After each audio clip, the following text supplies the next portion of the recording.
He had purchased her, as one might purchase a serviceable but plain-looking broodmare, for the fortune that came with her.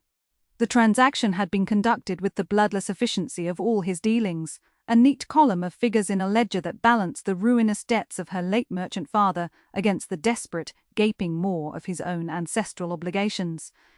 She was a name on a page, a solution to an equation, a key for a lock. He saw her only once before the ceremony, a brief, sterile meeting in a solicitor's office where the air was thick with the scent of dried ink and desperation. She had been a pale, silent thing, shrouded in mourning grey, with eyes the colour of a winter sky that held a stillness he mistook for vacancy. He had noted her fragility, the slight tremor in her hands, and the cough she tried to suppress behind a lace-edged handkerchief. The solicitor had assured him it was merely a lingering chill. The Duke had not cared either way. In truth, a certain frailty suited his purposes. Their wedding was a ghost of a ceremony, performed in a dusty chapel on his primary estate with only the most necessary witnesses. The organ wept a mournful tune that seemed to seep into the ancient stone, and the vows they exchanged were brittle things, spoken into the cold air and shattering on the flagstones. He had placed a thin gold band on her finger, its chill a premonition of the life to which he was condemning her. He did not look at her face. He did not want to see a reflection of his own dishonor. Afterwards, there was no celebration, only the signing of the final documents that transferred her considerable inheritance into his control. The ink was barely dry when he informed her of her destination. "You will reside at Blackwood Manor," he had stated, his voice devoid of inflection. It was not a suggestion, it was a sentence. "It is a quiet property in the north. The air is said to be restorative." This was the only concession he made to her visible ill health, a perfunctory nod to propriety. He did not mention that Blackwood was a place of exile, a crumbling relic on the edge of the moors that his family had not occupied in 3 generations. He did not tell her it was a house that was slowly being devoured by time and damp, a place where things went to be forgotten. He had escorted her to the carriage himself, a final, cold courtesy. The wind was rising, pulling skeletal fingers through the bare branches of the oak trees that lined the drive. It smelled of rain and decay. As the footman held the door, he had looked at her, truly looked at her, for the second and final time. She seemed even smaller now, swallowed by the cavernous interior of the coach. Her face was a pale oval in the gloom. He felt a flicker of something, not pity precisely, but a dull, inconvenient ache of conscience. He crushed it. He had his own ghosts to contend with, his own duties that weighed more than this pale, silent girl. He had a dukedom to save, and a love he intended to legitimize once this inconvenient marriage had served its purpose, and ideally concluded with a quiet, natural end. "I trust you will find the solitude agreeable," he had said. The words were a dismissal, a final turning of a key in a lock. He was consigning her to a tomb and wishing her a peaceful rest within it. He did not wait for a reply. He simply turned and walked back toward the grand cold house that was his primary burden, leaving her to be spirited away into the grey northern mists. As his boots crunched on the gravel, he allowed himself to think for the first time, with a sense of tangible possibility of the other woman, the vibrant, laughing, beautiful woman he was truly meant to marry. This was merely a necessary and temporary detour. The first year at Blackwood Manor was a descent into a quiet hell. The house was not merely neglected, it was actively malevolent, a beast of rotting timber and weeping stone that seemed determined to expel the life from her lungs. Drafts snaked through the corridors like phantom assassins, carrying the damp, earthy scent of the grave. Rainwater dripped from ceilings in a maddening, irregular rhythm, staining the faded silks of the walls with maps of despair. The few remaining servants were as old and broken as the house itself. A housekeeper whose hands were gnarled with arthritis, a stableman who was half deaf, and a young maid from the village who was terrified of the house's groaning sighs. Her illness, which had been a mere shadow in the city, became a monstrous, clinging thing in the oppressive damp of the north. It settled deep in her chest, a burning weight that stole her breath and left her weak and trembling. She spent those first months in a cavernous, cold bed, the tapestries on the walls, depicting faded hunting scenes where ghostly hounds forever pursued spectral stags.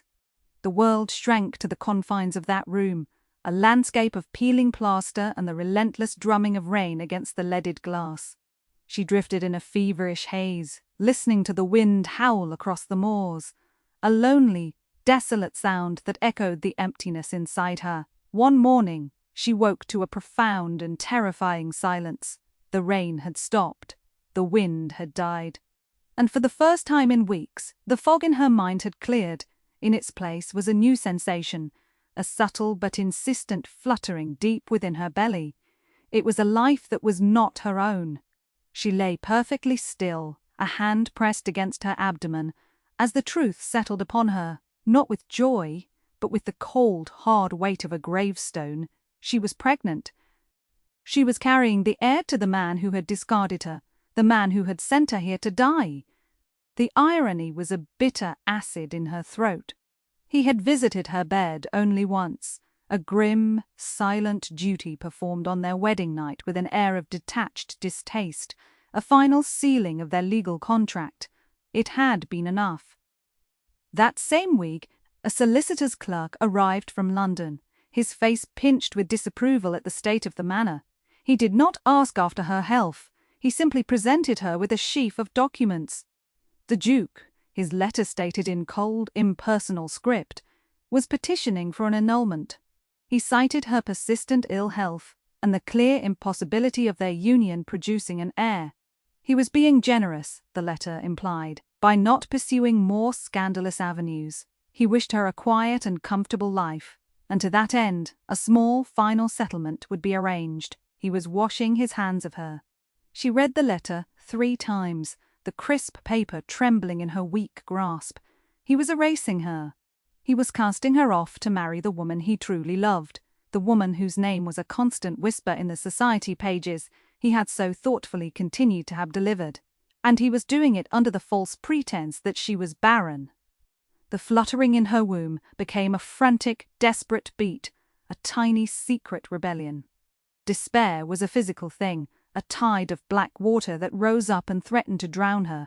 It would be so easy to let go, to sign the papers, turn her face to the damp-stained wall, and simply fade away. The house seemed to encourage it, whispering of the peace of oblivion in the sigh of the floorboards and the rattle of the window frames. She could surrender.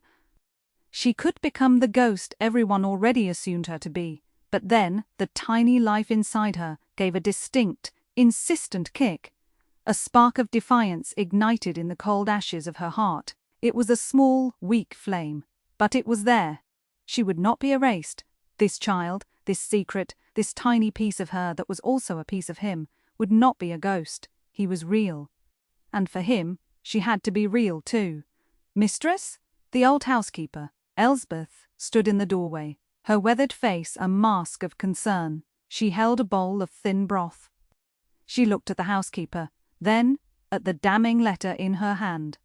A decision, hard and clear as diamond, formed in her mind. Elsbeth, she said, her voice raspy but firm, a sound she had not heard from herself in months. Bring me the estate ledgers. All of them, the housekeeper blinked, startled by the command. But, mistress, you are not well. You must rest. I have rested enough, she replied, pushing herself upright against the pillows, a wave of dizziness washing over her. She fought it down. The time for resting is over. The time for living has begun. She would not sign the papers. She would not reply to the letter. She would simply disappear from his world, as he had intended. But she would not die. She and her son would live, and this crumbling, forgotten place would be their fortress. The turning point was not a single dramatic moment, but a slow, arduous crawl back into the light. It began with the ledgers. They were brought to her bed, great, dusty tomes bound in cracked leather, their pages filled with the spidery, careless script of the estate steward, a man named Fletcher. At first, The columns of figures swam before her eyes, a meaningless jumble, but she persisted, fueled by a cold, quiet rage. Her father, for all his faults and his eventual spectacular failure, had believed a woman's mind was as capable as a man's. He had taught her sums and accounts, the intricate dance of profit and loss, the unforgiving logic of numbers. Slowly, as her strength returned in small, precious increments, a story began to emerge from the pages. It was a tale of neglect, incompetence, and outright theft. Fletcher had been bleeding the estate dry for years, selling off timber without record, pocketing rents, and billing the Duke for repairs that were never made. The manor was not dying of old age. It was being systematically murdered. Blackwood was a microcosm of the entire dukedom, a vast, beautiful thing being hollowed out from the inside by parasites. The knowledge was a tonic. It gave her a target for her anger, a dragon to slay. One morning, she rose from her bed, swaying on unsteady feet, and dressed herself for the first time in months. She walked, step by painstaking step, down the grand, decaying staircase, her hand trailing along a grimy balustrade. She made her way to the steward's office, a small, dark room that smelled of stale pipe smoke and deceit. Fletcher was there, a portly man with shifty eyes, who started in surprise at her appearance. He had clearly presumed her to be a permanent invalid, a ghost haunting the upper floors. She did not waste time with pleasantries. She laid one of the ledgers on his desk, its pages open to a particularly glaring discrepancy. "Explain this," she said, her voice quiet, but carrying the resonant weight of absolute certainty. He blustered and stammered, his face turning a blotchy red. He tried to dismiss her, to patronize her, to appeal to her feminine ignorance of such complex matters. She simply waited, her gaze unwavering, until his sputtering died out. Then she pointed to another entry, and another, unraveling his web of lies with cold, simple arithmetic. By the end of the hour, he was a deflated ruin of a man. She dismissed him on the spot, telling him to be gone by nightfall, or she would send for the magistrate. He went, taking his corruption with him, leaving behind a vacuum of power that she immediately began to fill.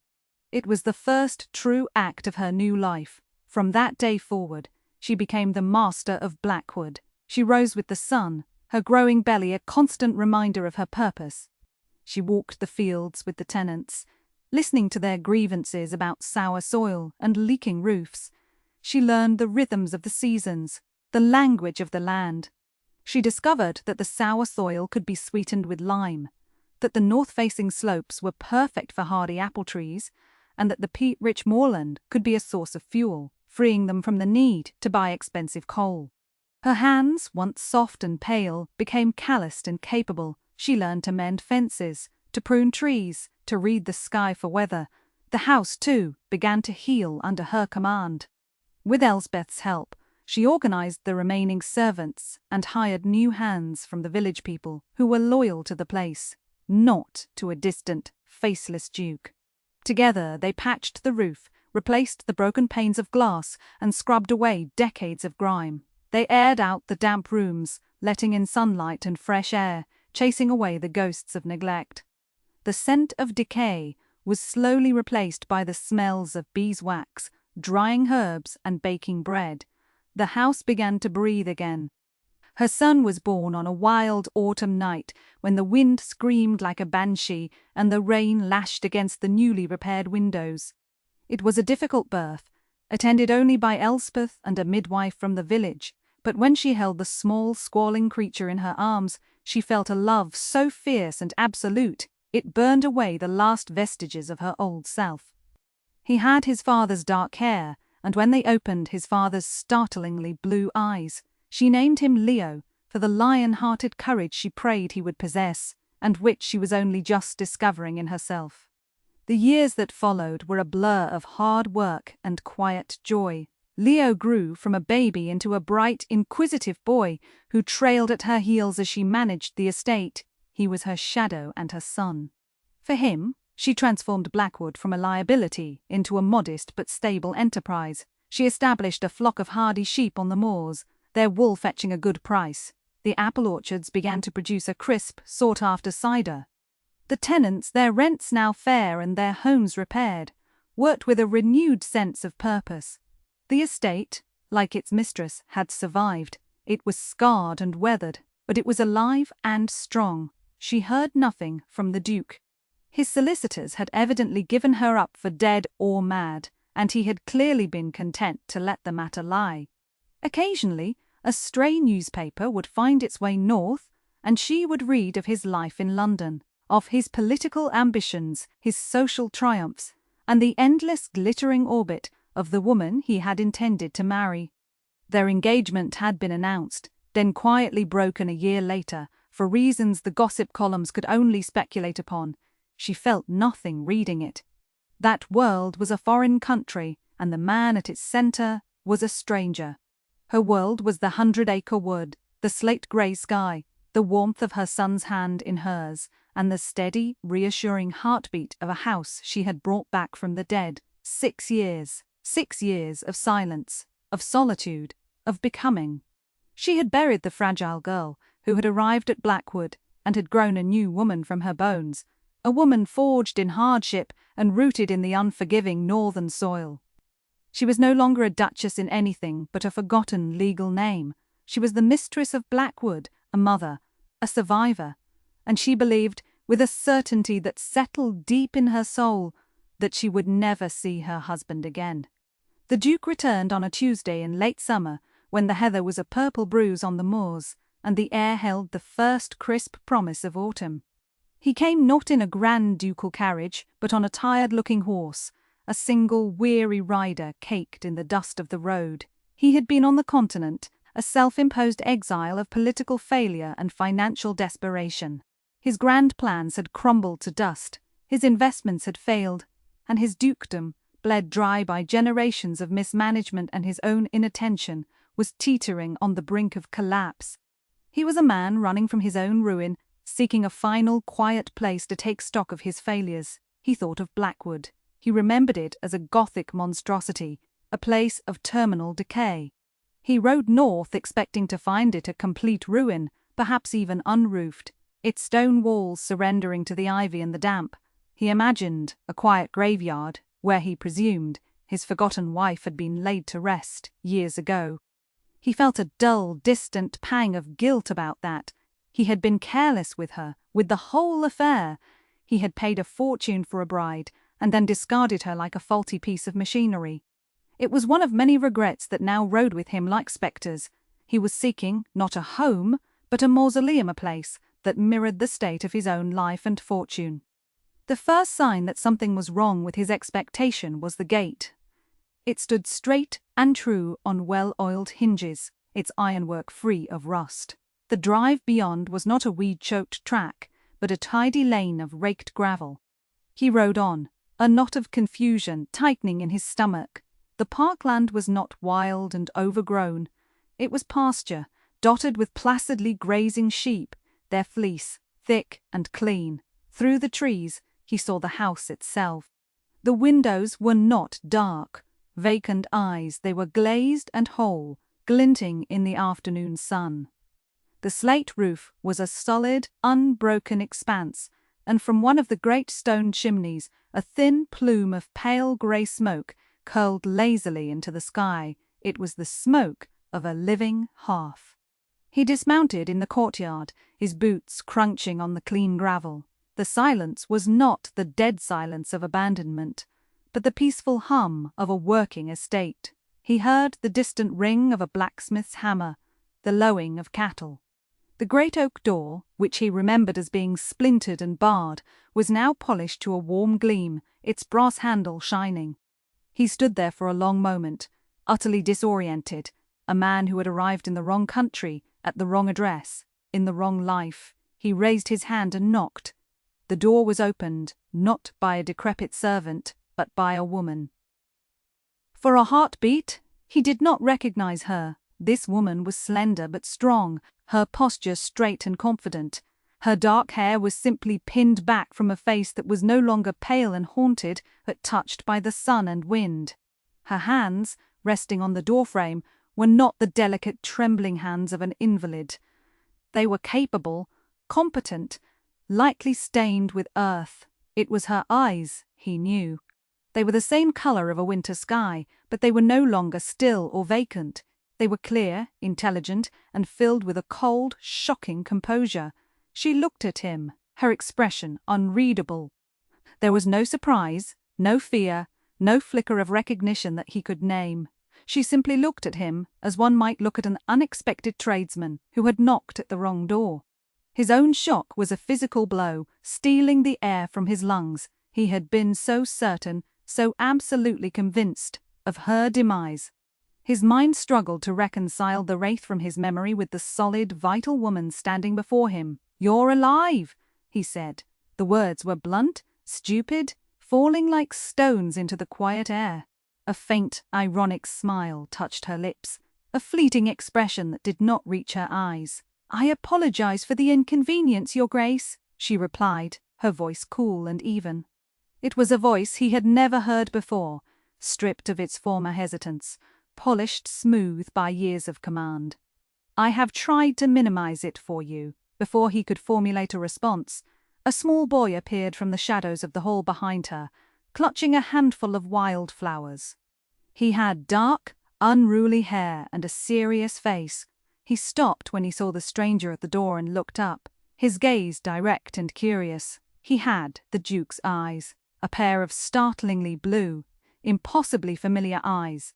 The Duke stared at the child, and the world tilted on its axis. The neat columns of figures, the political calculations, the grand ambitions, all of it dissolved into meaningless noise. He looked from the boy's face to the woman's, and the truth, vast and catastrophic, crashed down upon him. He had not just abandoned a wife, he had abandoned a son. He had left his own heir to be raised in a ruin, presided over by a ghost. But the ghost had refused to die, and the ruin had refused to fall. They had thrived, and he, the Duke, the master of it all, was the true ruin. He was the ghost at the feast. He stayed. He had nowhere else to go, and a dawning, horrified sense of responsibility held him captive. He was given a room in the east wing, a chamber that was clean and spare, but which felt colder and more foreign than any inn he had ever frequented.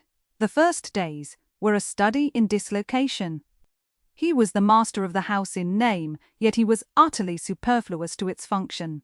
He would wake in the morning to the sounds of the well-run machine already in motion, the clatter of pails in the dairy, the low voices of grooms in the stable-yard, the scent of baking bread from the kitchens. His wife, he had to force himself to think the word, was the engine of this machine. He watched her, at first from a distance, as she moved through her days with an economy of motion and an aura of quiet authority that was absolute. She was up before the sun, reviewing the accounts in the small office she had claimed for herself. She spent her mornings with the head shepherd or the tenant farmers, her conversations practical and informed. She knew the yield of every field, the lineage of every ram, the state of every roof. The servants and tenants deferred to her, not with the grudging respect owed to a title, but with the genuine earned loyalty given to a trusted leader. When they spoke to him, they were polite, calling him Your Grace, but their eyes would flicker towards her for the true answer, the final decision. He was a guest in his own home. He was a stranger to his own life. He attempted once to assert his old authority. He found her in the library, a room she had transformed from a dusty crypt into a warm, functional space, poring over maps of the estate. He cleared his throat.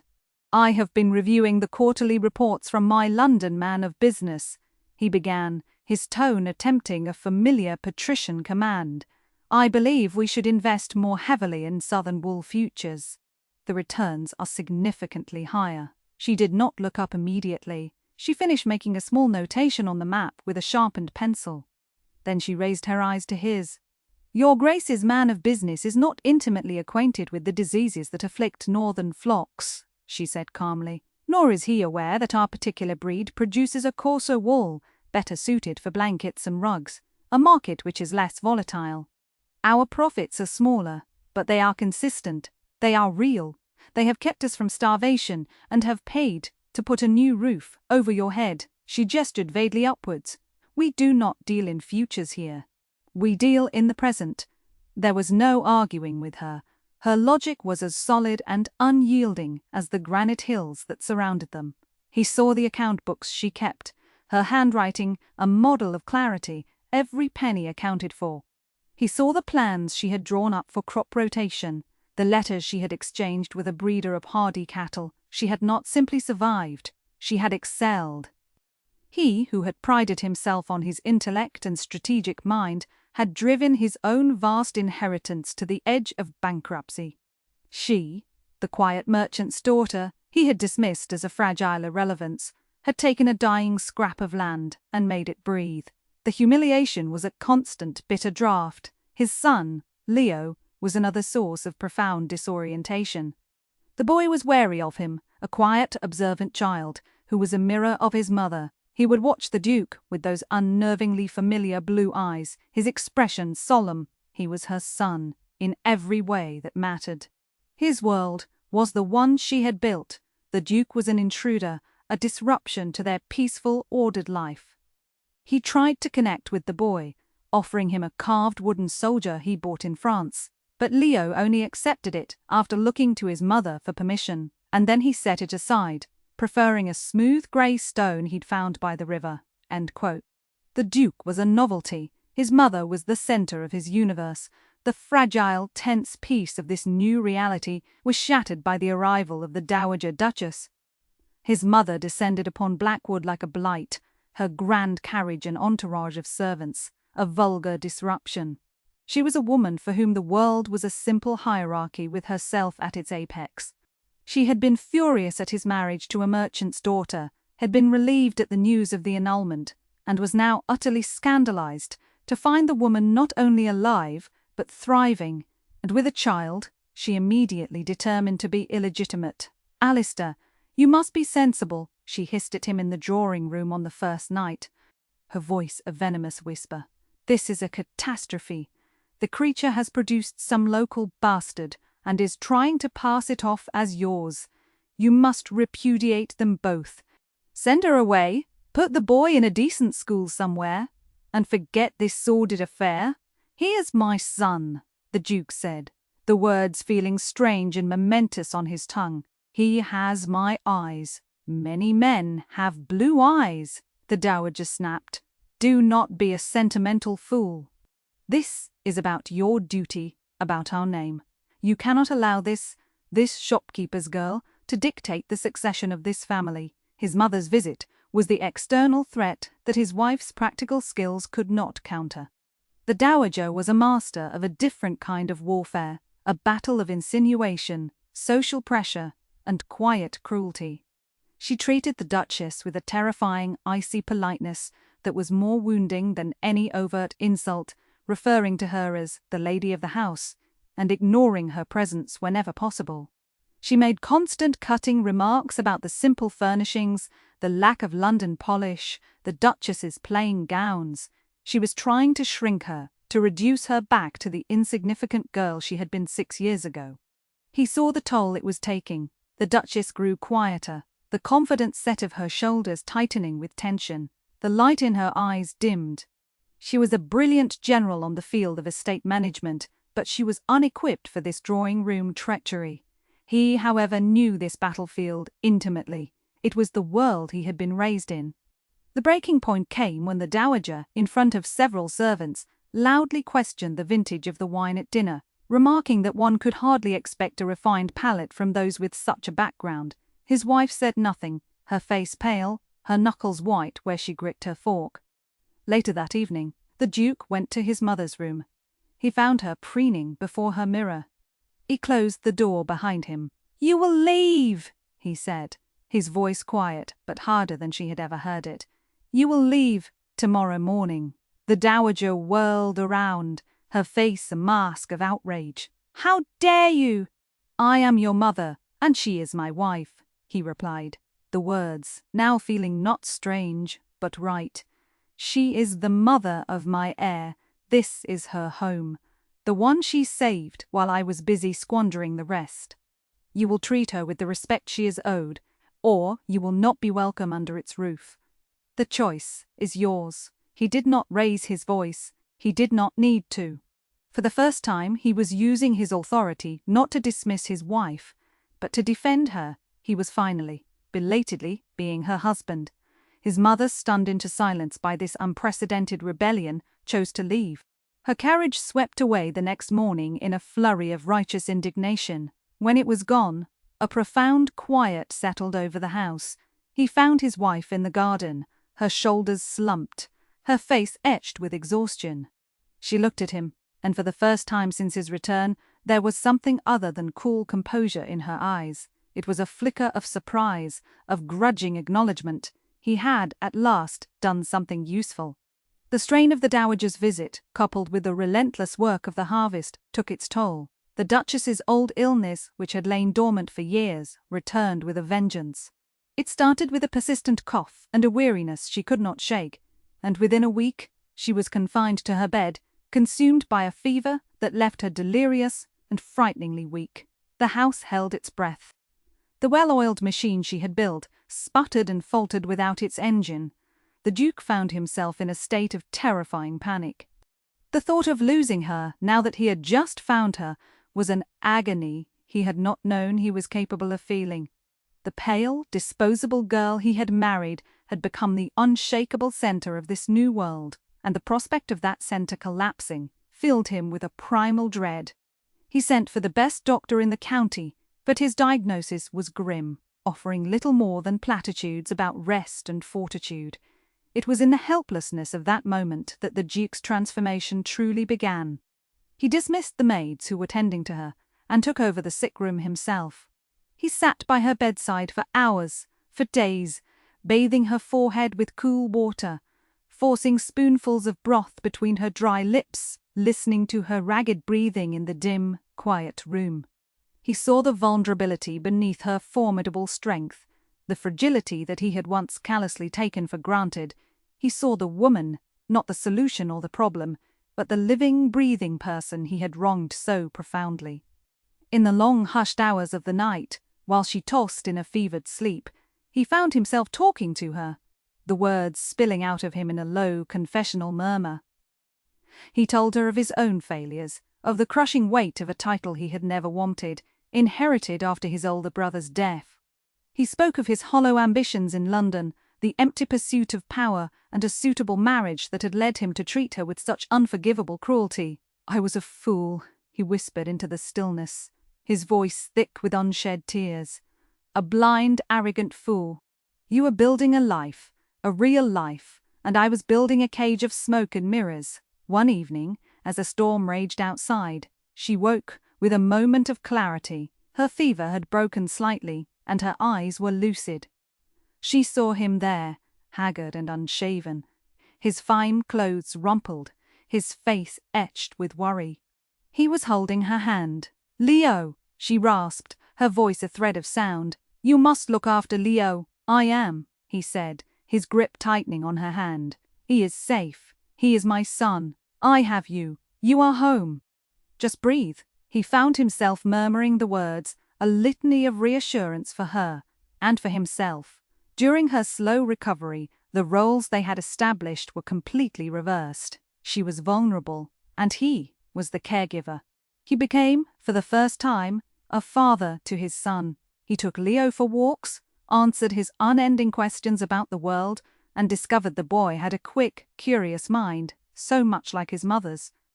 He told him stories, not of dukes and balls, but of the things he had seen on his travels, of mountains and seas and foreign cities. He sat with him by the fire in the evenings, reading aloud from a book of adventures, and felt the small, warm weight of his son leaning against him. A bond, tentative but real, began to form, woven from shared moments and quiet comfort. When he was finally strong enough to leave her bed, she found a different man waiting for her. The arrogance and distance were gone, replaced by a quiet, watchful tenderness. He had managed the estate in her absence, following her instructions to the letter, consulting the foreman with a newfound humility. He had kept her world running. One afternoon she found him in the library, staring into the fire. "Thank you," she said, her voice still weak but clear, "for looking after things." for looking after me." He turned to her, his face full of an emotion she could not yet name. "It was the first useful thing I have done in a decade," he said. "You built all of this alone. You survived in spite of me. You saved this place. You saved our son." He took a step closer, his gaze intense. "I think," he said, his voice dropping, "you may have saved me too." In that moment, the last of the ice around her heart began to crack. She saw in his eyes not the cold stranger who had sent her away, but a man humbled by his own mistakes, a man grappling with a love he had been too blind to see. For the first time, she did not see the Duke. She saw Alistair. And she felt the first terrifying flicker of hope. The Dowager Duchess was not a woman to accept defeat gracefully. Having been banished from Blackwood, she retreated to London and began a campaign of insidious gossip. Whispers circulated through the drawing rooms and clubs of the Ton that the Duke had been bewitched by his low-born, half-mad wife, that the child was not his, that he was being held captive in the north by a cunning, ambitious schemer. She was determined to destroy the woman who had defied her, and to force her son back to his senses and his duties. Her final gambit was to orchestrate a visit from the Duke's uncle, Lord Ashworth, the family's formidable patriarch and the keeper of its dynastic ambitions. He arrived at Blackwood with a coterie of lawyers, his visit framed as a concerned inquiry into the Duke's well-being and the management of the estate. In reality, it was an inquisition. Ashworth intended to have the Duchess declared unstable, the child's parentage officially questioned, and the Duke brought back into the fold, stripped of his northern dalliance. He convened a formal dinner, inviting the most prominent local gentry to serve as witnesses to the Duchess's inevitable humiliation. The atmosphere in the dining room was thick with tension. The air crackled with unspoken accusations. Lord Ashworth sat at the head of the table, his face a stony mask of judgment. The dowager who had arrived with him looked triumphant. The Duchess sat beside her husband, her face pale, but her back ramrod straight. She wore a simple gown of dark velvet, her only adornment the thin gold wedding band he had given her. She looked like a queen under siege, regal and defiant. The Duke watched the proceedings with a cold, simmering fury. He saw the condescending smiles of the local squires, the pitying glances of their wives. He saw his uncle's predatory gaze fixed on his wife, waiting for a misstep. He saw his mother's smug satisfaction. These people, his people, had come to watch a blood sport. They had come to see his wife torn apart. Lord Ashworth began his attack after the soup course. "Your Grace," he said, his voice booming down the length of the table, ostensibly addressing the Duke, but aiming his words at the entire room. "We have of course been deeply concerned to find you buried away in this rustic retreat, and to hear such troubling rumours concerning the estate's management." He gestured vaguely. "One hears of unconventional methods, a woman's hand in matters of business. It is most irregular." Before the Duchess could even draw breath to respond, the Duke placed his hand over hers on the table, a small public gesture of unity that silenced the room. He slowly pushed back his chair and rose to his feet. "So, every eye was on him. Lord Ashworth, mother-honoured guests," he began, his voice calm and clear, carrying to every corner of the room. "You are right to say that the management of this estate has been unconventional. For years it was managed conventionally by me, and my conventions drove it into the ground. It was a ruin.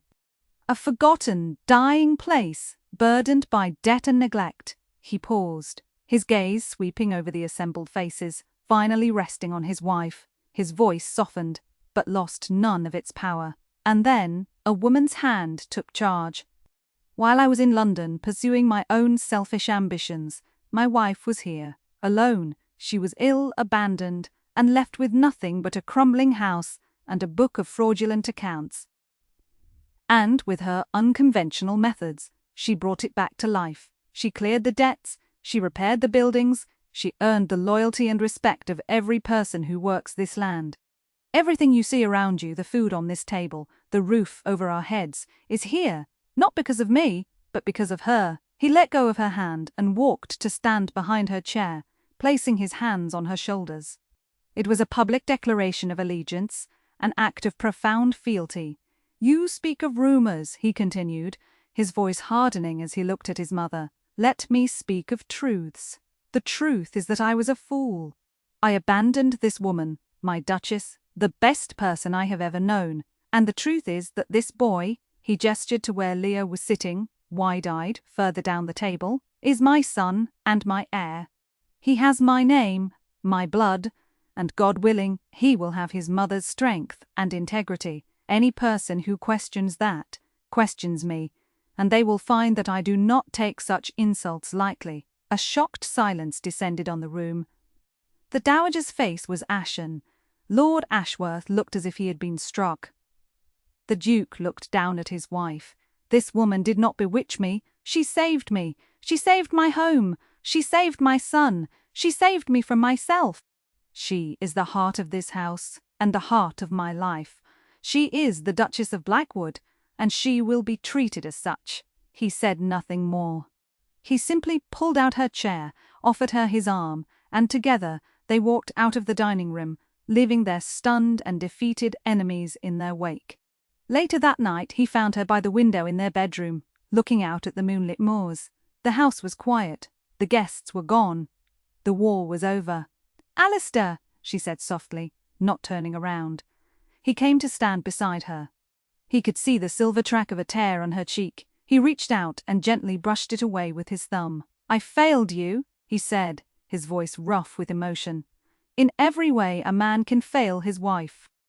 I don't know if you can ever forgive me, but I have to tell you, I love you. I fell in love with you here, in this house you rebuilt. I love your strength and your courage, and the way you see the world so clearly. You are my home." "I know that." Now, she finally turned to look at him, her winter sky eyes searching his.